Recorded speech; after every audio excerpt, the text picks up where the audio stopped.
امام الانبیاء کے غلاموں اور پھر حضرت رابعہ بصری جیسے لوگ جب دنیا سے جاتے ہیں، یہ وہ لوگ ہیں جن کے لیے موت تحفہ بنی ہے۔ جب قبر میں گئیں تو فرشتے سوال کرنے آ گئے، کہا مر ربک،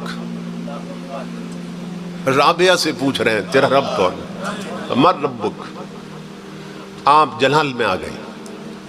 آپ نے فرمایا من انتما، مجھ سے رب کا پوچھنے والوں پہلے اپنا بتاؤ تم کون ہو؟ من انتما، تم کون ہو؟ انہوں نے کہا جی ہم فرشتے ہیں۔ کہاں سے آئے ہو؟ آسمانوں سے آئے۔ کیوں آئے ہو؟ کہا ڈیوٹی لگی ہے، جو قبر میں آئے نا اس سے رب کا پوچھتے ہیں، رسول کا پوچھتے ہیں، دین کا پوچھتے ہیں۔ آپ نے فرمایا کہ تم آسمانوں سے آئے ہو؟ کہنے لگے آسمانوں سے آئے ہو۔ اللہ کی عاشق جلال میں آ گئی۔ جانتے ہیں حضرت رابعہ نے کیا فرمایا تھا فرشتوں؟ فرمایا تھا فرشتوں، اور تم اوپر سے اتنا نیچے آ گئے، تمہیں رب نہیں بھولا، میں تو صرف ایک گز نیچے گئی، مجھے کیسے یار بھول سکتا ہے؟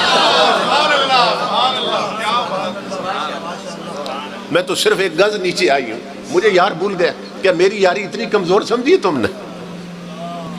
حضرت باں یزید گئے قبر میں، حضرت باں یزید بستامی گئے قبر میں۔ یہ ان لوگوں کا حال بتا رہا ہوں جن کے لیے موت تحفہ بن جاتی ہے۔ کبھی کبھی اللہ ظاہر کر دیتا ان کی عظمتوں کو۔ تو امام الانبیاء کے غلاموں حضرت باں یزید جب قبر میں گئے، یہ وہ ہستی ہیں کہ جن کا ارشاد ہے کہ لو رأتنی جہنم لخمدت۔ حضرت باں یزید کہتے اللہ کی عزت کی قسم لوگوں، اگر جہنم صرف باں یزید کا چہرہ دیکھ لے تو بجھ جائے گی۔ اس مقام کا انسان جب قبر میں گئے، فرشتے آ گئے، ہاں جی مر ربک، بتائیے آپ کا رب کون ہے؟ تو آپ نے پھر وہی سوال کر دیا من انتما، پہلے یہ بتاؤ تم کون؟ انہوں نے تعارف کرایا ہم فرشتے ہیں، ڈیوٹی ہے۔ آپ نے فرمایا تمہیں یہ نہیں معلوم جب کسی کے پاس جائیں تو پہلے حضور کی سنت کیا ہے؟ پہلے السلام علیکم کہتے ہیں، نہ سلام نہ دعا، آئے اور تم نے گفتگو شروع کر دی رب کون ہے؟ قربان جائیں جن کی زندگی گزرتی ہے نا حضور کی غلامی میں، وہ قبر میں فرشتوں کو بھی رسول کی سنتیں سکھاتے ہیں۔ تو کہہ رہے نہ سلام نہ دعا، آئے اور تیرا رب کون ہے؟ پہلے میرے حبیب کی سنت پوری کرو۔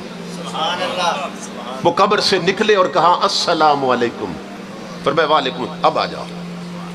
آ گئے، ہاں اب بتاؤ کیا ہے؟ انہوں نے کہا تیرا رب کون؟ مر ربک۔ آپ نے فرمایا مجھے یہ بتاؤ، یہ جو تم نے مجھے السلام علیکم کہا تو مومن سمجھ کے کہا یا کافر سمجھ کے؟ کیونکہ کافر کو سلام نہیں دے سکتے۔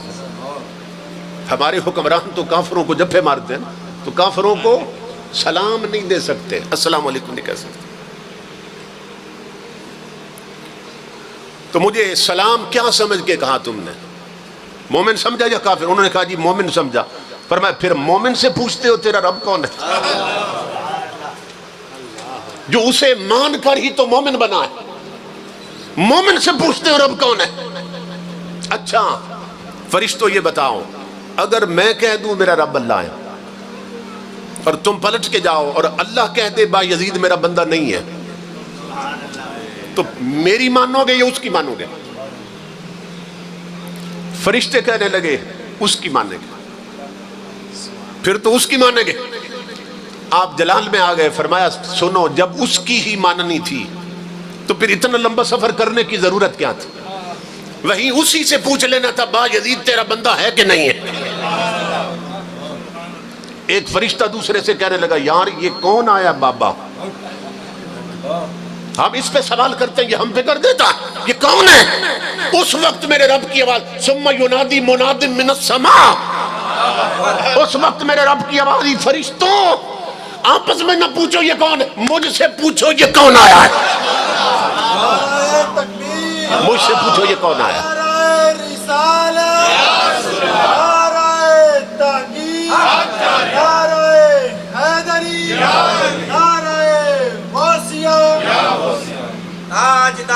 ختم نبوت زندہ باد زندہ باد، تاجدار ختم نبوت زندہ باد زندہ باد۔ فرمایا اس سے نہ پوچھ کون ہے، مجھ سے پوچھ یہ کون آیا۔ تو مولا یہ کون ہے؟ فرمایا ھذا ابو یزید۔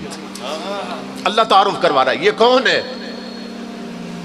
ھذا ابو یزید عاشا فی محبتی ومات فی محبتی ووضع فی قبرہ کذالک ویبعث کذالک۔ اللہ فرما رہا ہے فرشتوں یہ میرا عاشق با یزید ہے اور اسے میرے عشق کا نشہ چڑھا ہوا ہے۔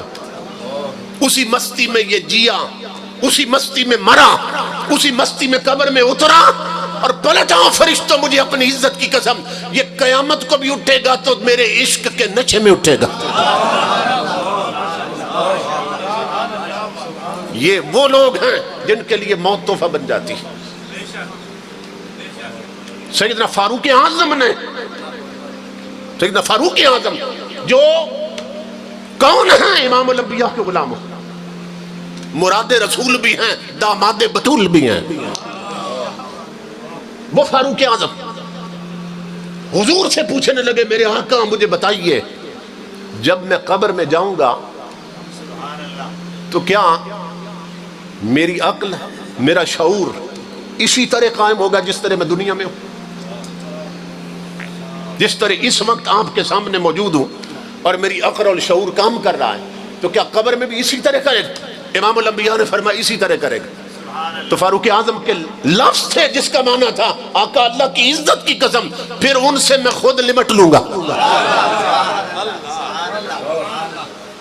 پھر میں خود نمٹ لوں گا ان سے۔ اور کیسے نمٹا؟ پھر کیسے نمٹا فاروق اعظم نے؟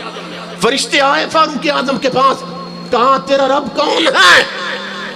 آپ نے فرمایا تم بتاؤ تم کون ہو اور کہاں سے آئے ہو، اور یہ بتاؤ جب اس نے کالو بلا کہاں تھا تو تم وہاں موجود تھے؟ انہوں نے کہا نہیں موجود۔ اب فرمایا تمہیں موجود ہی نہیں تھے اس وقت، تمہیں کیا خبر ہماری یاری کب سے لگی ہے؟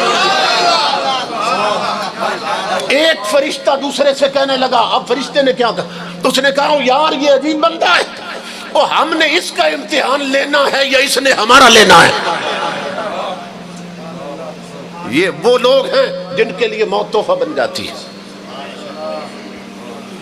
مگر ان کے لیے بنتی ہے جن کی پیشانیوں میں سجدوں کا نور ہوتا ہے، جن کی زبان پر تلاوت قرآن کی برکتیں ہوتی ہیں، جن کے پاؤں مسجدوں کے راستوں پہ چلنے کے عادی ہوتے ہیں، جو ناول نہیں پڑھتے، فلمیں اور ڈرامے نہیں دیکھتے، گانے نہیں سنتے، وہ اگر سنتے ہیں تو مصطفیٰ کا قرآن سنتے ہیں، اگر پڑھتے ہیں تو رسول کا قرآن پڑھتے ہیں۔